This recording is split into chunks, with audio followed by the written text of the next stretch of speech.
was still very mad about it, but I'm not. And I think that there are a lot of reasons for that. And I just want to talk a little bit about it. So I'm a little bit of an exceptional case when it comes to someone with learning disabilities. Just so you know, I do have a professional diagnosis with Erland syndrome, dyslexia, dyscalculia, and ADHD combined presentation. These things were not caught until I was older often, and they also really weren't well addressed or accommodated when I was in school. However, I graduated high school summa cum laude. I graduated high school with an associate's degree. I'm currently in college in an honor society for my major that only allows the top 30%, I believe, to join every chapter. I'm the president of it. I have a 4.0 GPA. That doesn't mean there weren't struggles. Like I couldn't do long division till the 6th grade when I learned it in like the 3rd or 4th, which is absolutely ridiculous. But I found ways around it. And I had a really, really hard time with reading comprehension in school, but I still worked hard and got to a point where I could read a lot. I still have a hard time comprehending things when I read them. I read very, very slow. I worked very hard in school. I did not want to fall behind. I had high expectations from my parents. My brother was very, very intelligent. He does not have any learning disabilities or any problems learning. My brother is a wonderful athlete, and he has far more natural intelligence and ability in terms of maths and sciences than I do. Now, I'm more creative and I am more academically inclined in the sense that I do enjoy learning more than he did, and I make better grades than him because of it. I say that as though my brother's still in school. My brother's been graduated forever. He's almost 35. But me with my learning disabilities made far better grades in high school than my brother did with absolutely none. And both of us were involved in very, very demanding extracurricular activities, so it really can't be chalked up to he was an athlete and I wasn't. Anyone who's ever been in theater knows how time-consuming theater can be. But I wasn't really well accommodated in school, if you could put it that way. I got my overlay, but when I really needed things from my school, I was often pushed to the side. I remember I needed a professional diagnosis for college of dyslexia, dyscalculia. I needed updated diagnoses and testing, and my school wouldn't provide that. They said that it was because they didn't have a diagnostician on campus, and I take them at their word. I believe that, but the district had diagnosticians. This wasn't a tiny school district. It's a great district, and I'm very thankful to have gotten the opportunity to get an education there. But they had diagnosticians they could have called. They had people, they just didn't want to.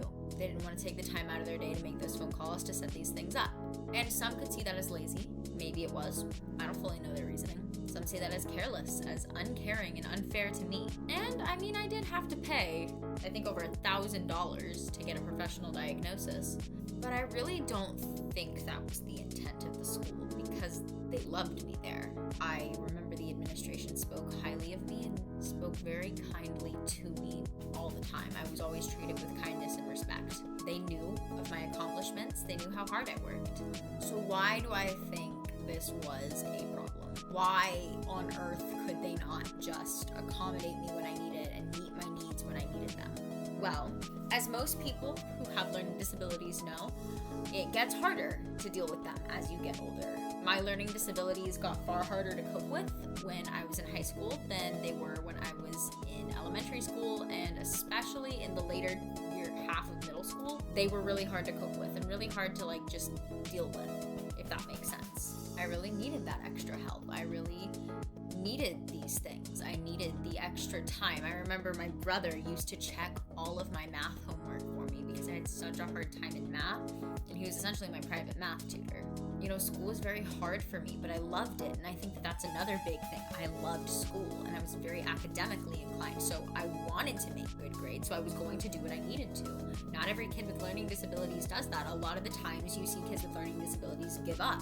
You know, they see, I'm not good at this, so I'm useless, I'm just gonna give up. That's how a decent amount of people with them cope and how they react. Now, that's not how everyone does. I clearly didn't, and I'm not special or an anomaly in the sense that I'm the only person on the planet who's dyslexic, who loves to read, and who just really tried hard so that she could read. I just think that had something to do with my success. So imagine being my school district, seeing this girl that, though she's struggling a little bit now, still making straight A's. The worst that could happen is she'll drop a letter. She'll drop to a B, which would keep her graduating summa cum laude. First to to graduate from that school with their associates in the College Academy program. Did so by taking a lot of summer school, got into the college she wanted and the program she wanted very early, and still is opting to stay at the school so that I could finish high school. I didn't have to finish high school, and they knew that. My college had made it very clear that if I wanted to drop out of high school and go straight to UHD, I could have done that. I chose to stay at the high school I was at because mostly of theater. So you see this kid who's doing clearly very well, and she's starting to struggle a little bit, and she needs these resources that are going to be possibly difficult to access and difficult to get. And you have a set of kids that you're just trying to get to graduate high school. You're doing what you can to try to just get them the bare minimum. Who are you going to prioritize? I really hope I am not the priority here. And I remember my mom was talking about this because she was angry about it, and she was talking with my aunt, who's a middle school counselor. And my aunt was like, well, of course they didn't want to bother with Angel. They weren't worried about her. She was gonna get out of high school. She was going to graduate. Not only was she gonna graduate, but with flying colors.